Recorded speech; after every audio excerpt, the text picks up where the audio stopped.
So with Barack Obama was put in office for two reasons.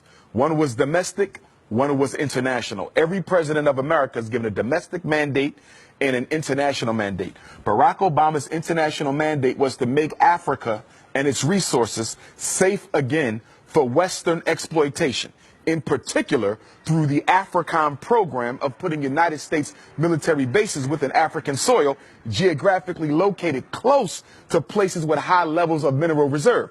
So what's going on in Ghana right now? An agreement between the Ghanaian government and the United States to put a military base in Ghana. This is all strategic to make sure that if Africa ever decides to rise up and push back against European imperialism, aka white supremacy, they will not be in a military position to be able to do that. So Obama succeeded. And the reason he succeeded in Africa is because Africa, just like Black America, just like Black Europe, thought the presidency of Barack Obama was a blessing because we don't understand white supremacy and we don't understand politics. It doesn't matter whose face is on the cover. It doesn't matter whose face is out front. The only thing that matters is the color of the hand that makes the decisions. Barack Obama was a flunky. He was a functionary. He was a stool pigeon, and he was a puppet. And yes, he was a coon. Barack Obama did absolutely nothing to benefit Africa. He did absolutely nothing to benefit African people. Now, domestically, Barack Obama's job was to distract black people in America long enough for the government to take everything that our ancestors fought for, roll it up into one big ball: civil rights, voting rights, affirmative action, equality, you name it, and roll it on over to the feminist movement, roll it on over to the LBGT movement, and roll it on over to the multicultural movement. So today in America, whenever you hear civil rights discussed, black people are not in the conversation. It's gays, it's feminism, or it's multiculturalism.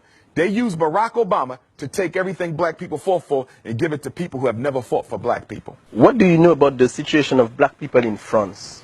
I'm somewhat familiar because I tend to study the international situation. Not thoroughly familiar, but I will say this. In all my travels, wherever I go, there's four things constant. I don't care if I'm in France, London. I don't care if I'm in South Africa, Nigeria. I don't care if I'm in Holland, Austria, Jamaica, Turks and Caicos, Canada, LA, Houston. On the planet, there's four constants for African people. Number one, we're worshiping a white Jesus. I don't care where you go. Black people in love with a white Christ. That's number one. Number two, you have mass incarceration of black males at a rate 4 or 5 times their percentage of the population in that particular state. Number three, you have miseducation of black children. You have the over-identification of black children in classifications of mental retardation, ADHD, learning disabled. You have record numbers of single black mothers raising our children on their own, okay?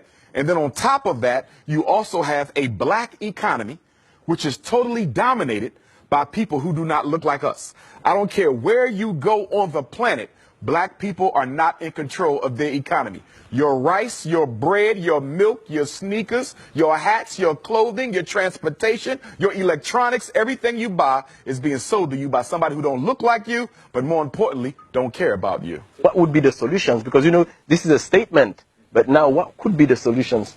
Solutions are simple. And the solution hasn't changed since Marcus Garvey articulated it over 100 years ago. And the solution is independence in all areas of human endeavor. The solution for African people is no different than the solution for Chinese people. The solution for African people is no different than the solution for the French people. It's the same. It's no secret. It's not hidden under a rock. We have to do what everyone else has done, and as build ourselves up independently, economically, educationally, spiritually, socially, politically. We must become a power base, which we are not, as we are today, with all of our doctors, with all of our college-educated folks, with all of our black capitalistic business owners who are only looking to get rich themselves but do nothing to raise the general economic condition of black people. We are still a race of dependence. If you live in France, you're dependent on the French government for this and for that. You're dependent on white business to provide your basic needs. America, it's the same thing. Africa, it's the same thing. Wherever we are dependent on the white power structure where we live. There's 4 institutions that you must have in order to be considered an independent community. We don't have them nowhere in space and time at the same time. A hospital to protect African life.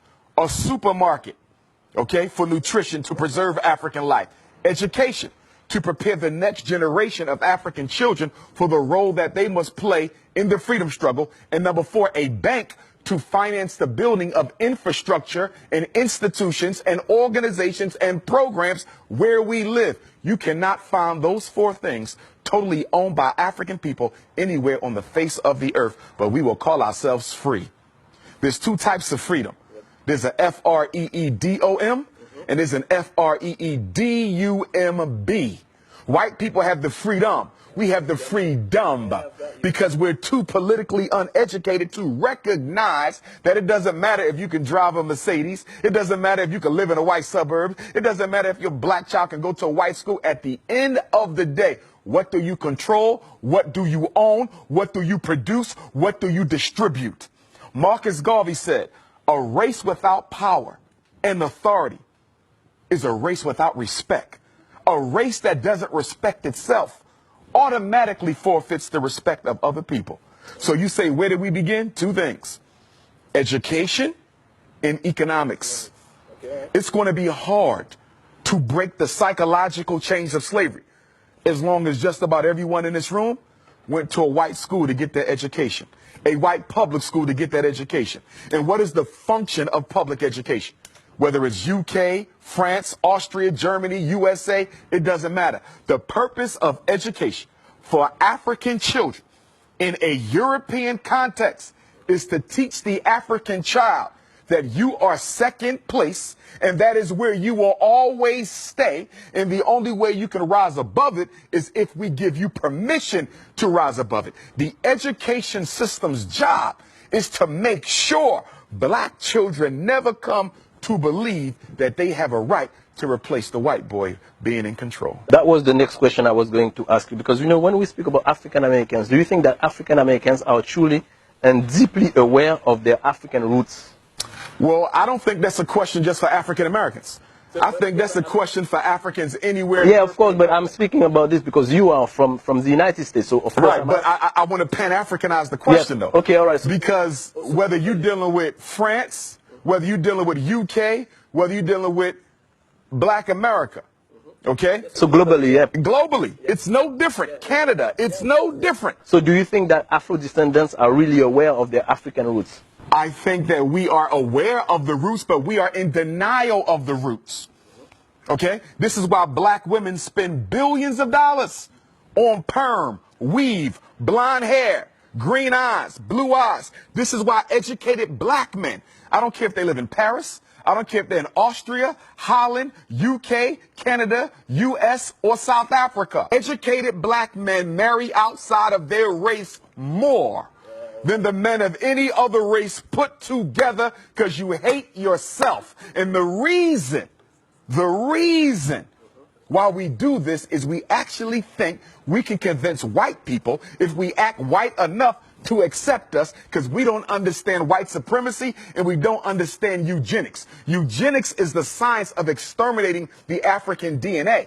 It don't matter if you're light skinned with green eyes, you still African. It don't matter if you're blue, black, purple with nappy hair, you still African. It don't matter if you in Paris speaking French or the US speaking English. At the end of the day, you carry the gene of Africa. And that gene of Africa is the most powerful DNA on earth. We are the only people who can reproduce ourselves in every other group. I can make a baby with a Chinese woman, it's an African baby. I can make a baby with a French woman, it's an African baby. An Arab, an East Indian, a Native American, it's an African baby. You understand? The white man cannot reproduce himself in any other woman but one who looks like him, because he's genetically recessive. I'm genetically dominant, and that's why he must eliminate me. Because in the natural order of things, if I do absolutely nothing, we can literally predict the date where he will no longer exist. So he has to make a decision. He either has to get rid of me first before nature gets rid of him. So speaking about this, what is your feeling about interracial marriage? I don't support it. Why? I have nothing against white women or Chinese women or Arab women or East Indian women, but the black man belongs with the black woman. The first institution that has to be built is the black family. If you don't save that, you save nothing else. If you don't build that, you build nothing else. A white woman can understand my struggle. A Chinese woman can understand my struggle. And what black men fail to recognize, even when you marry white or Arab or Chinese or East Indian or Latino, that woman is still loyal to her race. So it doesn't matter if she had your baby. It doesn't matter if y'all got married. It doesn't matter if y'all sleeping with each other. At the end of the day, her loyalty is not to her husband. It is to her community. And at any moment that that community calls on her to do a job, she will do it. So even though you're laying on top of her, she's still in charge of you.